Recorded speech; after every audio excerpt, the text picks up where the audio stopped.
All right, Big Man, today is Friday. It is November 12th. Welcome to the Dog Walk presented by Barstool Sports. It's True Crime Friday, so that means Allie's in the building. She's back. She's got a new table. She was excited. How are you? I'm good. I'm back actually in the building this week. Yeah. We resumed last week. You're back in action. You back in the swing of things? How you feeling? Yeah, back in the swing of things. We're cranking them out. We got these next 3 weeks. We got some really good stories coming up. So. Okay. So look out for that. Big 3 weeks here for the pod. Yep.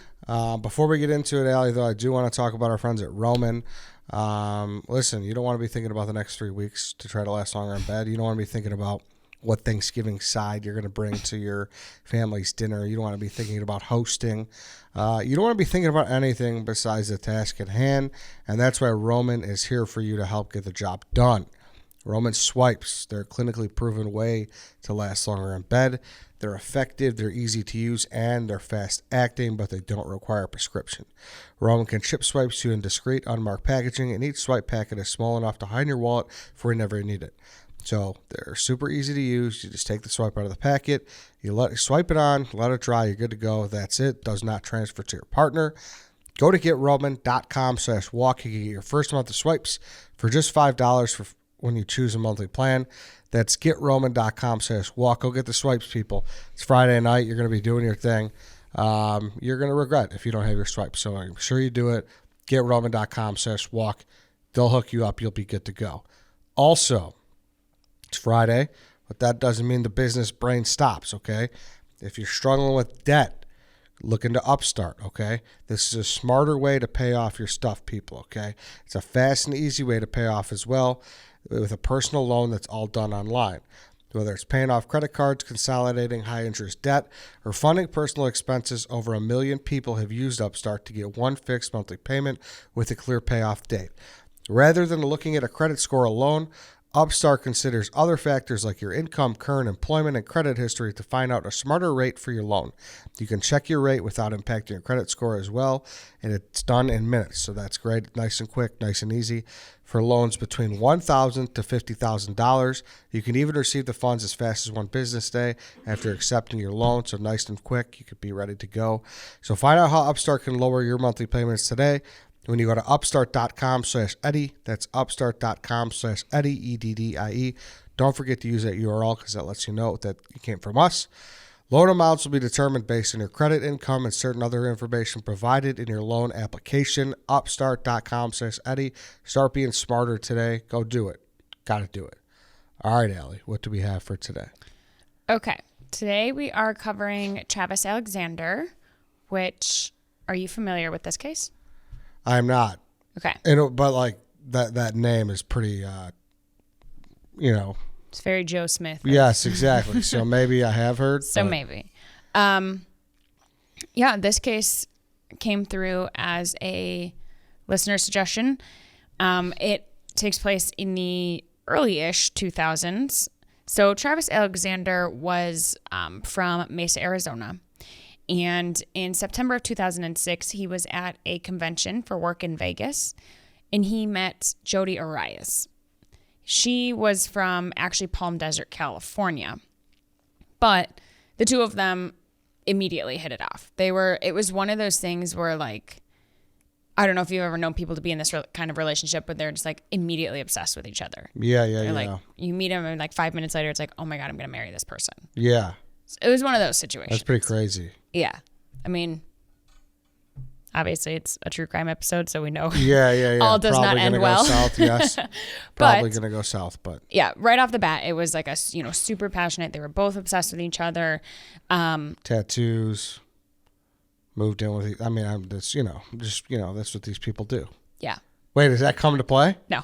Oh, okay. I thought it was on top of something you know this here. really well. Or I thought, or she had like a guilty face where like she's got a tattoo of like a 3-day relationship or something. Each other's names. Yeah, exactly. No regrets. Yeah.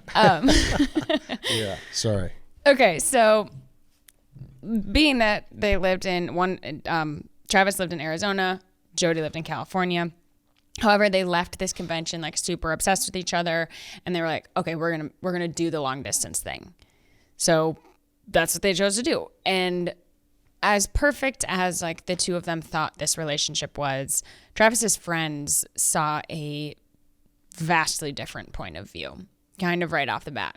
So almost immediately, they began noticing like really concerning behavior from Jody. Excessive PDA when, they were all hanging out in a group. Like she would be like all over him to where it's like very uncomfortable to be in their presence kind of thing. And Jody was extremely possessive of Travis, which obviously we know never results in any healthy behavior. But like her possessiveness began to really isolate Travis. So Jody did not like if he conversed or interacted in any way with any other girls. I mean, like at all, which is concerning. Jody also had needed it to be very clear to anybody that they came in contact with that the two of them were together. No matter who it was, no matter what the context was, they had to know the two of them were together. And it just kind of became like Jody was like this hawk over Travis. She would literally follow him to the bathroom, wait outside the door, like wait for him to come out. Jeez. Go about the day. Like how? Like at home or at like everywhere. Public she followed him everywhere. She would, if he like went into another room, she would stand outside the door and listen in, like put her ear up to the door to listen in on conversations, just to make sure she knew everything at all times. And she would go through his phone. She would go through his email. She would go through his social media, like on the regular. Obviously, we all have our own preferences, but personally, if somebody were leached onto me like this, no chance. I'd be like, you're there's the door. But as troubling as this, was, obviously they were very, very passionate about each other. So Travis, saw the other side of it where he was like, oh, how romantic, how cute, we're so obsessed with each other, that side of things. Yeah, all the complexities of the relationship. There could be other things that he really likes, and you're not going to like someone 100%. You're going to have to deal with something. Right. I mean, granted, that's a big thing to deal with, but at the same time, you make sacrifices, right? Yeah. Yeah, and it's always that situation where like you look past the red flags. Correct. Like it's not a red flag. It's whatever. Yeah, she cares. Yeah. Yeah.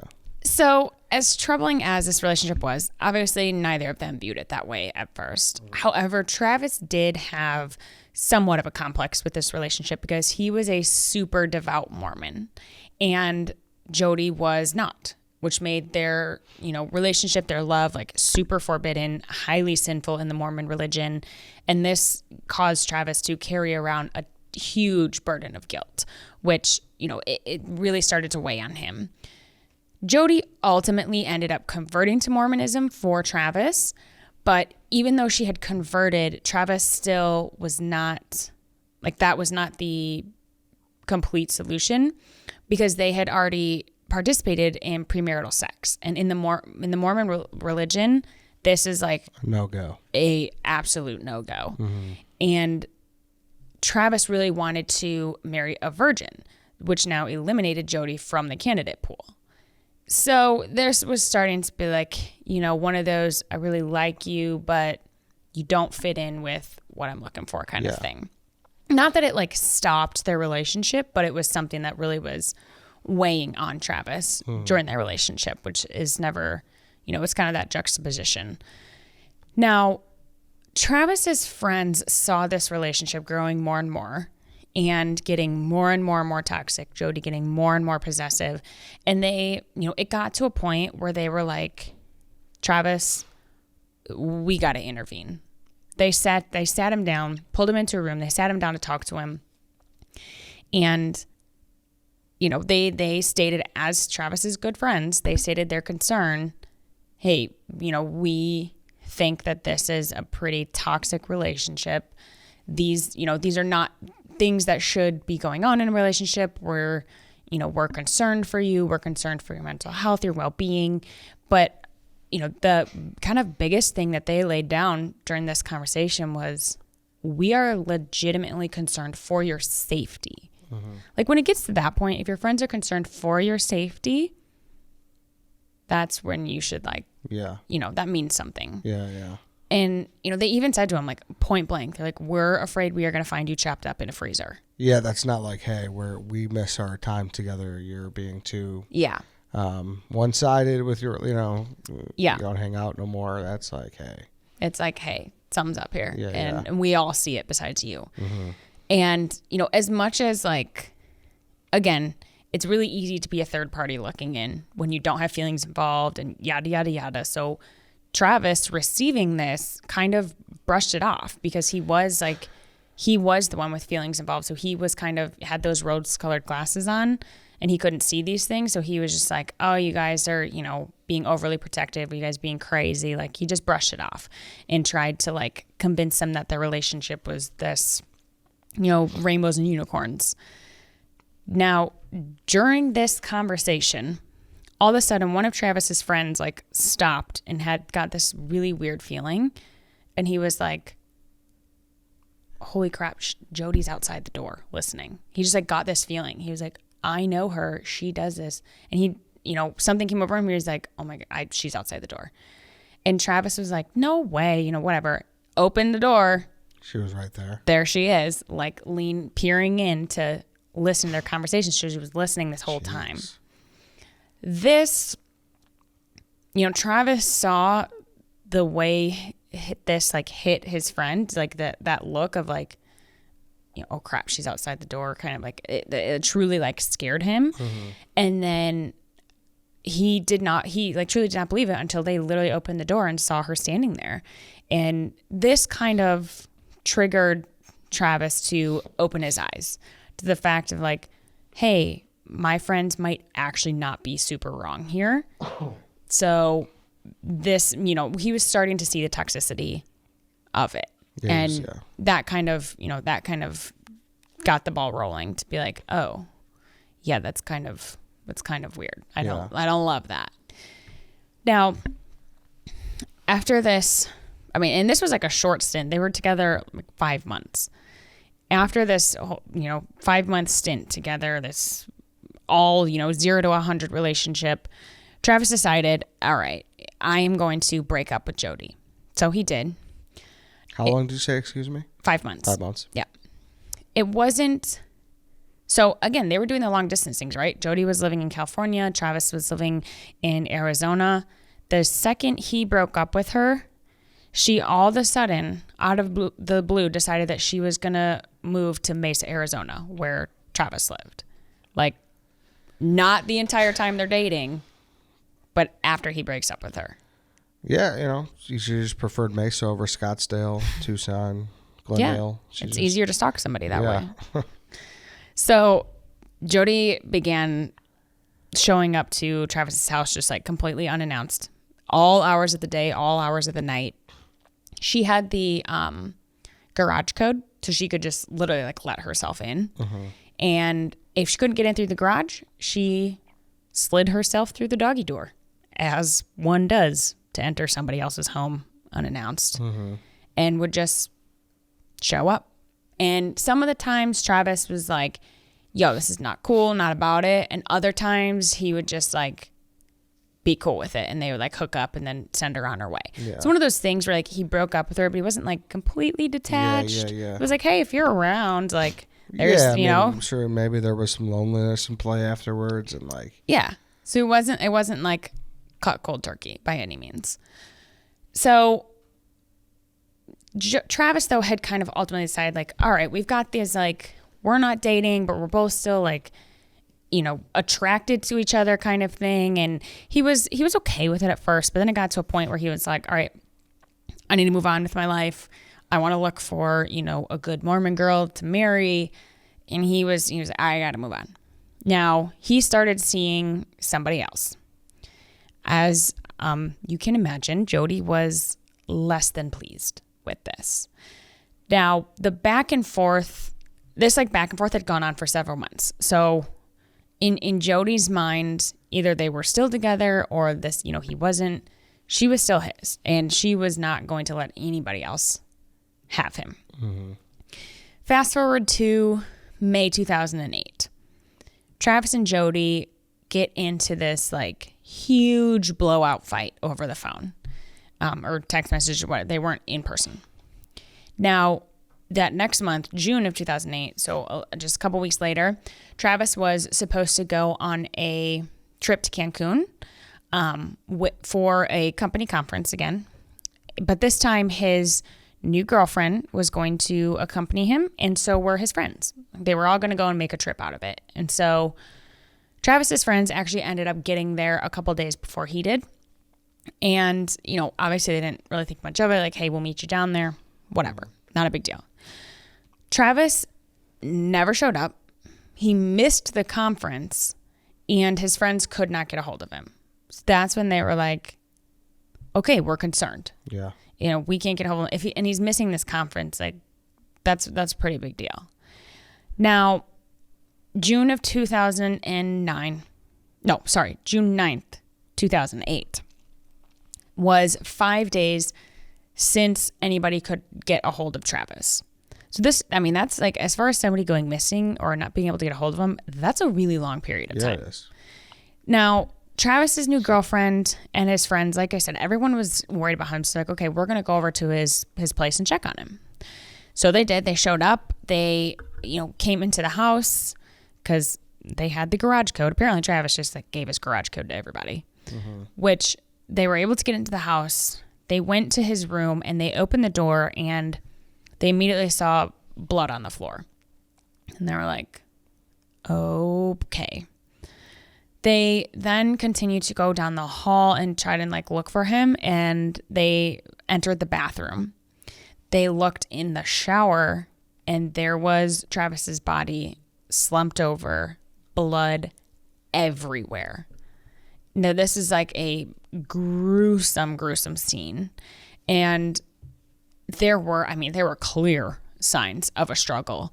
And when police arrived, they saw, okay, clearly a struggle ensued here. And also in the state that Travis was found in, they could tell, immediately that this was a super personal, passionate murder. This was not just like robbery gone wrong. This was, Travis had been stabbed 27 times. His throat was cut ear to ear. Like he was almost decapitated. And he was shot in the head. Like this was overkill times 20. Mm-hmm. So imagine walking into that super gruesome scene. Yeah. And just because you went over to the house to check on your friend. Yeah, that would be horrible. Now, the evidence that was left at the scene, there was a bloody palm print. There were long brown hairs. And the weirdest one of all, there was a camera that it was obvious somebody tried to discard or ruin because they put it in the washing machine. So the police found a camera in the washing machine. They were like, okay. Putting it in the washing machine, oh, we're going to destroy it so they can't. But if you're trying to destroy it, why not just take it with you? Yeah, strange. And throw it out. It's like, I'm trying to destroy it, but I kind of want you to find it. Yeah. And obviously with the technology that, the investigators have, they were able to recover the photos that were on the camera. Now, once they started going through these photos, it was basically a photo series of Jody killing Travis. She was was killing him and then was taking pictures of it at the same time. And then just tried to throw the camera in the washing machine. Very odd. She would I'm not sure if you know, but she would do a stab and then take a pic? Yeah, in the midst of Jesus. This happening, she was documenting it. And so, obviously, this leads to Jody being arrested. And when she was arrested, she denied all involvement. As if she did not take those pictures. Is her face in the pictures, do you know? I know that there is a picture of, she took a picture she was holding the camera like this, she was taking a picture of the ground. And so her foot and her leg were in it and her pants. And they were like, are these your pants? Are these we know that's you. And and she was like, oh, no, it's not. And blah, blah, blah. So I don't know that it was selfies Yeah. per se, but there was, they could tell that it was her who was in the photos. There's little bits and pieces at least. Now, like I said, she denied all involvement at first. She ended up having to spend the night in jail. And whatever happened that night in jail, that next day she began to change her story. So she didn't immediately confess. She was like, changed her story to, there were these 2 masked intruders that came in and attacked, only Travis, but not me, but threatened to kill me if I said anything. And, did the whole runaround. And police were like, yeah, no, we don't believe a single word that just came out of your mouth. Now, this was, confession or not, there was plenty to convict Jody. So Jody was actually convicted of first-degree murder, and in 2015, she was sentenced to life in prison. So she is rotting away in prison for the rest of her life. She was actually put up as a candidate for the death penalty, but the decision was not unanimous. The jury did not have a unanimous decision on that, so that was taken off the table, and that's how she got life in prison. So she will be rotting away for the rest of her life in prison where she belongs. And isn't that, wow, this case got a lot of media attention. Mm-hmm. It was all over the place. I'm looking at the Wikipedia now. Mm-hmm. I think there's a movie maybe. But whatever. My thing was, because you say his name, her name sounds a lot more familiar. Really? Jody Arias, yes. So I identified with that. Really? Really, yeah. So I think I've definitely heard her name. All right. And not his, which is a shame because he's the one who was tragically murdered. Yeah, she doesn't deserve any glory. No, not at all. It was Maricopa County, I'm realizing here, which is like, isn't that known as being like really stern? Like, so like, I'm surprised she didn't get a death penalty, even though I know it's like a jury thing. Yeah. Yeah.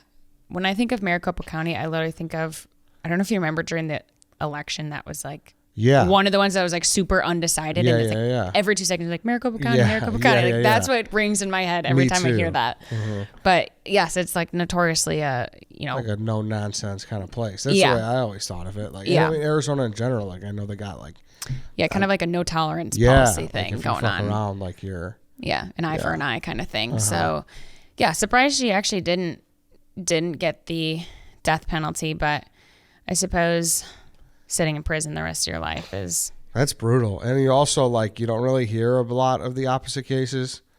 Like you hear a lot about the possessive boyfriend.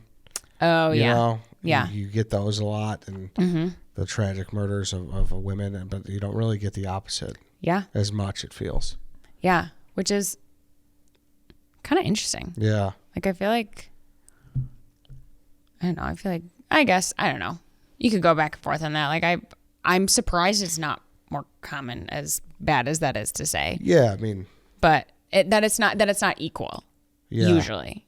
But this was one of those reverse kind of situations where it was his friends kind of called it from the beginning. They're like, she's bad news, buddy. Yeah, something's wrong. And that's sad, man. That's got to be a brutal feeling as a friend.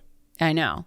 A brutal feeling. I know. And at least, I don't know if it's any, But it's like, those people, it's hard to, and he to his credit, he did get out, but he just didn't. Yeah. Yeah. That's what I was saying. I think he tried to get out, and but it doesn't sound like she would have let him do anything. Yeah. It kind of sounds like no matter what he tried to do, like she was not going to let go. Has she given any, well, that day, was there reasoning, or she just maintained innocence, pretty much what you've seen? She really, she kind of tried to throw these 2 random masks and shoot her under the bus. And, she it's just very interesting to me that she clearly left the camera hoping it would be destroyed enough, but also not destroyed enough for she wanted somebody to look at those pictures if she didn't take the camera with her. Yeah, such a wild move. But then denies all involvement. It's just very weird. I would think if she left camera, it would be one of those situations where it's the killer wants you to know this is what they've done. And they're proud of it or trying to make a name for themselves, like BTK was doing. So it's I don't know what her juxtaposition was there. It's like she kind of wanted it, she kind of didn't. Yeah. And then maybe when it like actually got real for her, she was like, oh no, wasn't me. Yeah. So she's, obviously got some screws loose in the yeah. head, but at least the public will never have to deal with her again. Yeah, that's right. All right then, Allie, that's it for today. Mm-hmm. Thank you everybody for listening. That's it for this week. We will see you all on Monday.